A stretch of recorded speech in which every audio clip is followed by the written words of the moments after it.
aravuze ati Mbappe na Vini biri kugorana kumenya ngo who is the penalty taker, ninde ugomba gutera penalty. Carlo Ancelotti ameze nk'umuntu ushaka gushimisha umugore w'isezerano ariko agashimisha nihabara at the same time. Kandi biragoye. Ngo rugero rusobanura. Birashaka kuvuga ngo uko biri kose haba hari amahitamo atomoye, uba ukwiye gufata icyemezo kimwe ukavuga ngo uyu niwe mugore wanjye uriya ndamuretse nihabara. It's simple as that. Niko batoza bakomeye babigenza. Cyangwa ugakora divorce ugasanga This case yigeze kwa muri Real Madrid igihe cya Bale na Cristiano Ronaldo. Zidane niwe wari uhari. Reka manze nibutsa abantu gato. Perezida wa Real Madrid witwa Florentino Perez niwe wiguriye Gareth Bale neza 100%. Ariko Cristiano Ronaldo ntabwo ari we wamuguze, nubwo ari we wishyuye amafaranga yamuguze. Ibi ndabisobanura. Negociation zakozwe n'umugabo wari perezida wa Real Madrid amezi make mbere yuko Perez amutsinda akaba perezida. Yaranegociye, yumvikana na Cristiano, yumvikana na Manchester United, bavugana amafaranga, ibintu byose barabyemeza. Niyo mpamvu Ronaldo yagiye gukina finale ya Champions League ya 2009 na Barcelona, mubona arangiza asezera abafana. Yarabizi ko agomba guhitajya muri Real Madrid, yarabizi neza, yari dossier yarangiye. Perez rero yinjiye muri office asanga ari dossier iri ku meza, iri pending. Twaranegociye, twaravuganye, ariko agomba kuza sezirangiye. Icyo yakoze yahise yishyura amafaranga bumvikanye. Niyo mpamvu ngo yitwa Calderone yahoraga yigamba avuga ngo Perez ntaziyemera mu bakinnyi ya Cristiano, ngo avuge Cristiano ninjye wamunegociye, nubwo ku ngoma y'igihe yari amaze kuba perezida ari we wishyuye, nanjye nari kwishyura yomba mpari ko nasa amafaranga ye n'amafaranga y'ikipe. Okay, Perez rero yabaye nk'ushaka gusa n'ugaragaza ko Bale ari umwe mu bakinnyi nawe yagira ibyirato bye. You know, naguze abakinnyi beza, naguze ba Modric, naguze bande, na Bale dore naguze yabaye igitangaza. Carlo Ancelotti byaramunaniye nanone kongera gusa n'umanaginga abakinnyi bombi, ariko umwaka ko ari uwa mbere Bale akiza akiri muri forme, atari atangira kugira zamvune nyinshi, baramubwiye ngo hagati ya Ozil n'umuntu witwa Di Maria rekuramo umwe kugira ngo tubonere Bale umwanya. Ubanza mu icyo kintu ahitamo kurekura Ozil wakinaga 10, binababaza Ronaldo, Di Maria bamugarura ku 10, Bale akina uruhande. Kuko icyo gihe Ronaldo mu bitego byose yaramaze gutsinda assist nyinshi zari za Ozil. Yewe n'ubu ntawe uramuha assist nyinshi gusha Ozil muri Real kabisa. Ibyo bimaze kuba imyaka yakurikiye, Bale yabonye kihagera bahita twara Champions League, abona igikundira afite kuri perezida, nyine atangira kubyimba. Muri kwa kubyimba no kugira igikundiro kwa perezida byatumye umutoza wasimbuye Carlo Ancelotti yamaze kumwirukana iyo sezo, Rafael Benitez 2015, yaje asanga muri Real Madrid harimo ako kantu kameze nko kutumvikana kwa Cristiano na Bale, ariko asanga Perez asa n'umuntu ushaka gufavoriza somehow umuntu witwa Gareth Bale kugira ngo agaragare. Ashaka kubyurira hasuzugura Cristiano, nibwo yamuhaye icyo bita aga flash disk kariho ngo amashusho agaragaza uburyo abakinnyi batsinda ibitego muri box, uburyo nyine ngo agomba ko mufinisha mwiza. Cristiano mu kumusubiza nawe yaragiye afata ibitego yatsinze bishyira kuri flash, abihereza umwungiriza aramubwira ngo uhe Benitez agenda ari uko batsinda ibitego. Biza kurangira Benitez yirukanwa. Mu kwirukanwa kwa Benitez rero nibwo haje Zinedine Zidane, very clear, ntaho nta cyabaye. Yabwiye Gareth Bale ijambo rimwe: the boss here is Cristiano Ronaldo, nothing else. Ni penalty ni kufura, arabitera. Ni usinya kuri dossier za nyuma, murakina baro za nyuma mugomba kuzimuha muri box. N'ikimenyimenyi Karim Benzema ni mwene wacu, dukomoka hamwe muri Algeria. Ronaldo niba ashaka gukina 9 muzajya murotatinga, ujye ku ruhande mu mukorere ajye ku 9. As simple as that. Ugomba gusinya kuri dossier y'umutoza ugaca amazima. Boss yana aravuga ati Ruvuyanga buri kiganiro rugaje urasesengura. Ko Ruvuyanga nashaka gusesengura azabakoroganya. Azabashatse kuba Bale. Nashaka kujya ku ntebe yo kubura ikiganiro nzabanzanya amatiku mu mujyi. N'ikibazo rero umuntu agomba kugira inshingano ziri defini. Ariko Real Madrid impamvu ubona bari kubitwaragaho ibintu bya Ronaldo sorry bya Mbappe na Vini. bya Mbappe na Vini. Mbappe Real Madrid iramufite ariko Vini bakeneye kumwongerera amasezerano. Wibuke ko Vini ni umuntu wivumbura mu buryo bwose bushobora kubibona no mu kibuga. Nijoro arashwanya n'abafana ba Atletico Madrid asimbuye yabwa ati bamuserereje arabwa ati dufite Champions League 15 ati mwe nta nimwe mufite tumwe mufite ubusa. Baramutuka bazamura intoki zino za musumba zose induru ziravuga. Ariko muri rusange nk'umutoza ukomeye ndatekereza ko uzamusimbura niyo navuze ngo arashaka gusa n'ubashimisha bombi. Uzamusimbura akwiye kuzabifataho icyemezo mu gihe Vini azaba yarongereye amasezerano. Impamvu wenda bwa mbere nemera ko bagombaga kuzimuha zimwe na zimwe, Vini yari ari gushaka Ballon d'Or, yari ari kurwanira kubona Ballon d'Or. Birangira bamufavorije bakamuha amapenaliti bakamusunika kugira ngo agaragare cyane abe yanagenda atware Ballon d'Or. Iyo dosiye yaranze Ballon d'Or yarayibuze atwara FIFA the best. Now dufunguye indi page nshya rero mu kwa mbere nyuma ko Ballon d'Or yari imaze kubura ariko atwaye FIFA the best twagomba kugira umurongo mushya. Ariko umurongo mushya twagombaga gufata muri Real Madrid wakomwe mu nkokora nuko uyu mukinnyi akeneye amasezerano kandi ari gutanga amakondisiyo yo kugorana ahavuga ngo ngomba guhembwa umushahara ungana n'wa Kylian. Nukwereka president ngo listen, uyu muntu usibye no mu kibuga ko tugomba kugabanisha ingana gatera penalty imwe ngatera indi, unabimenye yuko n'amafaranga tugomba kuyanganya. Kucegiri confidence y'umuhungu wa Tatiana nyine yitwa Tatiana nyine akaba umukongomanikazi. Burya Vini nunareba biri abayigira burya nyine n'umukongomanikazi amana uko hirya hari n'umuzayirwa rwose uriya mwana. Uriya mukongomani rero Vini muhungu wa Tatiana, niba hari ikintu ntekereza mu gihe kiri imbere kizaba, ntabwo Real izakomeza kuba muri ibi bintu bya bimwe abana bakinaga ngo n'uyu nguyu cyangwa se n'uyu nguyu. Next season yaramaze gusinya amasezerano, bazamwicaza bazamuha ukuri, natakumva ubwo bazamugurisha kuko there should be a boss. Ntibibaho. Ni no mpamvu ubona no guhuza kwabo byagoranye kuko yumva ko he's a star nunda kumva ko ari umusitari.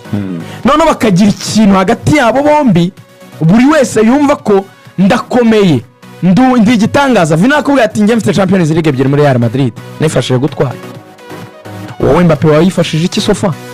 nibwo cyiza. Mbappe nibwo cyiza. Mbappe ku rundi ruhande akavuga ati njye naje hano ndi mukinnyi grand joueur champion du monde nani mfite igikombe cya 2018 nkiri na mutoya cyane amarekoro maze gukura urare mu bitego 500 ku myaka yanjye na bitinze amarekodi n'ibindi ndi mu grand joueur.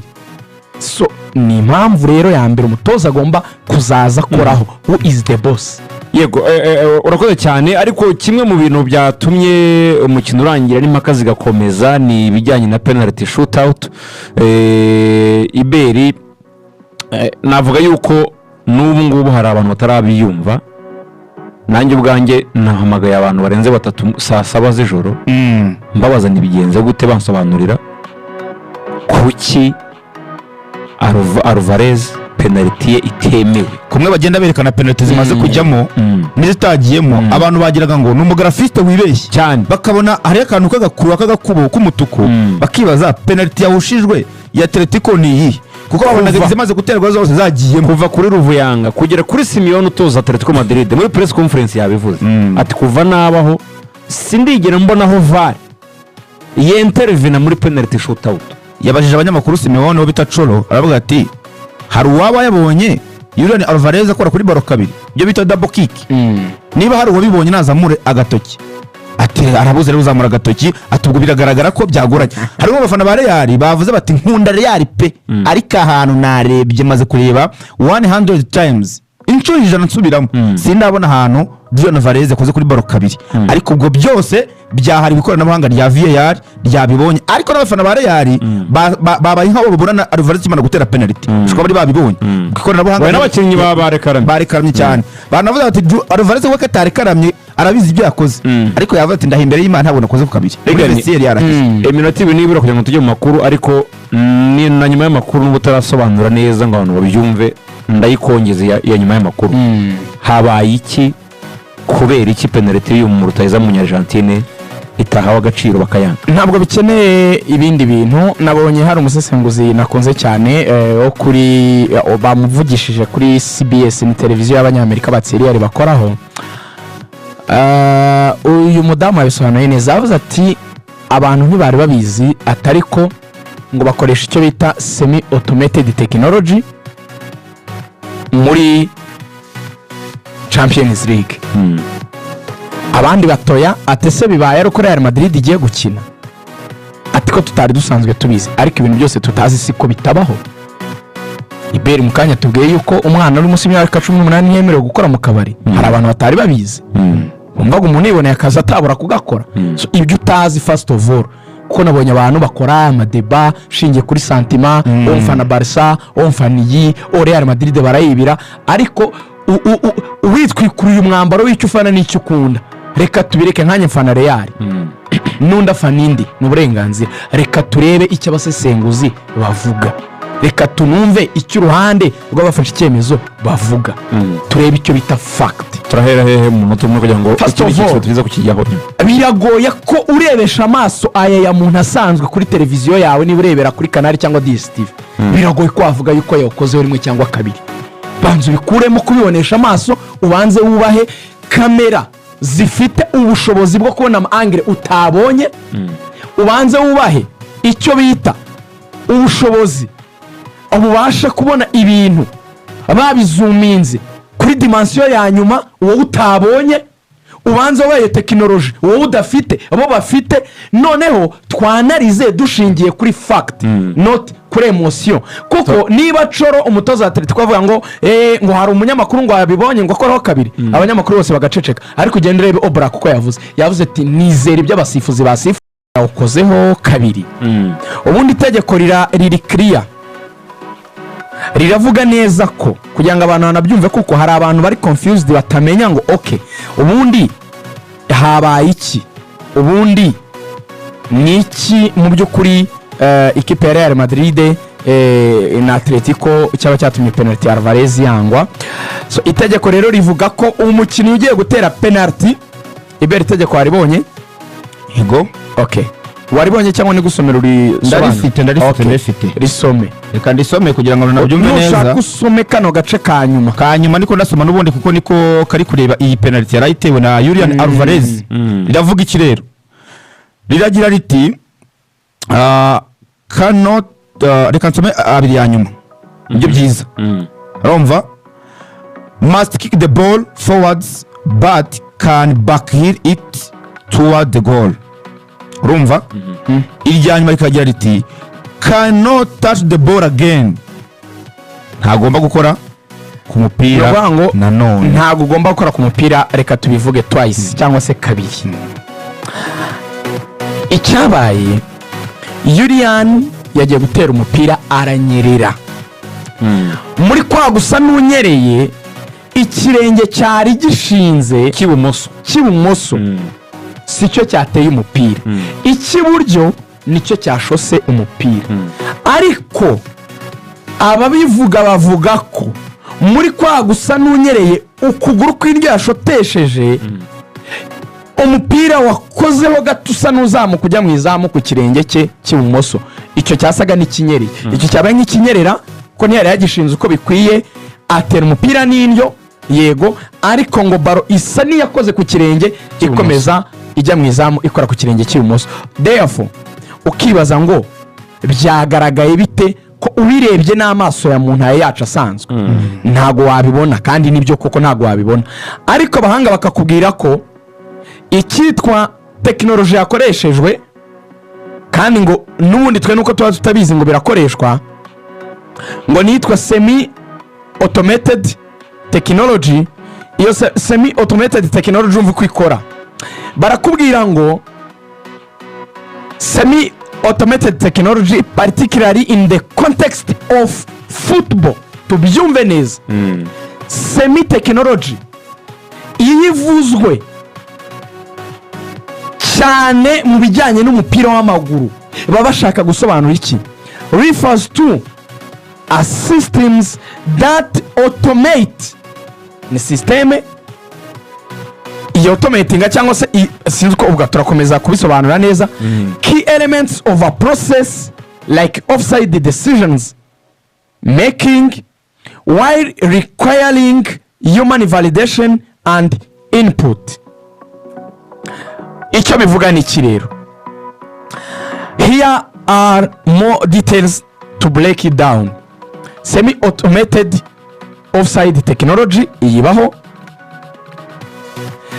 ndetse hakaza n'iyi video assistant referee VAR nayo that automates the process of determining close offside calls, kick points, aho bifashisha ibintu birimo gutrackinga, kureba amareview ya VAR nyine, kureba n'amaso ibi biri visual, noneho bakareba efficiency y'ikintu, bakareba accuracy yacyo, bakareba nyine donc niba koko ibyo bakoze ari byo. Hanyuma ubu buryo bwose ngo bugenda bwifashishwa bwemewe na FIFA, bukemerwa n'amashyirahamwe y'umupira w'amaguru aho bamaze kugira technology ya semi automated technology. So abo bavuga ko rero abifashishije semi automated technology nk'uburyo bw'ikoranabuhanga bwifashishwa igice kimwe ariko agakora n'ubwenge bwa muntu, byombi ngo birarebwa. Umusifuzi yaba wa wundi w'igitambaro uzi yuko bari iruhande rw'izamu, umusifuzi wo hagati abayegera hatererwa penalty, abo bombi nabatemwe okirere babirebaga kuruta twebwe twabirebeye kuri televiziyo. Icyo ni icyambere. 2 hari umukinnyi wateye penalty ntigeze yiramanta ngo avuga ati oya nge ntago nayikozeho kabiri. Hari umuzamu Oblak abahagaze inyuma y'izamu yavuze ngo ndizera wenda ibyo abasifuzi basifuye nanagashyira no kuri story yanjye Instagram ati kuko uko biri kose ubwo babigenzuye. Icya gatatu nusubiramo ukareba amashusho, hari n'ifoto nakiza kuri Rugajurigani kuri Instagram, abazuminze kuri ESPN urabibona ko bazuminze cyane, urabibona ko bishoboka ko shobora kuba yakozeho kabiri. Bibaye byabaye cyangwa bitabaye, impamvu abantu bari kubyita robbery cyangwa ubujura bwakorewe Atletico nuko n'ubundi Real Madrid isanzwe ifatwa nk'ikipe yiba muri Champions League, bakavuga ko ibyemezo byinshi bifavoriza, kandi ibyo turabizi mu mupira bibaho. Amakipe manini hari ukuntu afavorizwa kurenza amakipe mato, ibyo turabizi. Ariko itegeko ryemera ko ba reviewinga kuri VAR mu gihe umukinnyi yateye penalty, yego bajya bana reviewing y'umuzamu yateye intambwe akaba yasohotse mbere ko umuntu atera, bara reviewinga bakaba basubiramo, itegeko rirabibemerera. Naha muntu rero aho bisigaye, ahubwo aho abantu baburanaga Rugaju uze no kuhajya bibazaga ngo andi makosa yose abawe muri penalty shootout bakica amategeko, habaho icyo bita retake, arongera agatera. Iyo umuzamu yari yasohotse cyangwa se yakoze n'imanyanga basubiramo penalty, ntabwo bivuga ngo ubwo ngo yahihushije birarangiye bayisubiramo. Ahangaha kuki itasubiriwemo? Ngiye kubasobanura kano kantu. Iyo tuvuze ngo yasubiwemo ntiyasubiwemo, reka mbibabwire impamvu umuzamu, reka tuvuge Iberi agiye gutera penalty akina Rayon Sport, ngende umuzamu Rugaju ndi umuzamu wa APR, Iberi anteye penalty, Iberi yanteye penalty, ngiye ngasohoka simbe nakandagije byibura kirenge kimwe muri wa murongo mu izamu, ngasohoka imbere uko ashota. Iyo nsohotse akayihusha, uzi impamvu amahirwe yo kwisubiramo, nje umuzamu ninjye wishe itegeko. Ariko Iberi yayitsinze ntabwo ayisubiramo. Iyo umuzamu yaje imbere, iyo Iberi ayitsinze ntabwo ayisubiramo. Icyo kibanza cyumvikana. Ariko yayihushije kabone niyo waba wasohotse imbere, yego kabone nubwo naba nasohotse imbere, ariko yayihushije bamuha amahirwe ya kabiri kuko ninjye muzamu ninjye wakoze ikosa. Ariko muri iyi case umukinnyi yakoze ikosa, none se Real Madrid yabihaniwe iki? Kuruto ntarakwiriye kubibazwa. Ndabazwa iki ngiye kuruto cya Real Madrid? Ndabazwa iki mu gihe umuntu itegeko riri clear rivuga ko adakora kuri baro kabiri? Niba ikozo kabiri ubwo yabyishe. Keretse muri match isanzwe bwo wemerewe ko wapasa na mugenzi wawe, buri abantu ntibabizi. Penalty yari Getseri yari yigeze kuyipasanya na Pires baranayihusha bakina na Man City ikiri kipe ya fake ikina abantu twaba Musamba.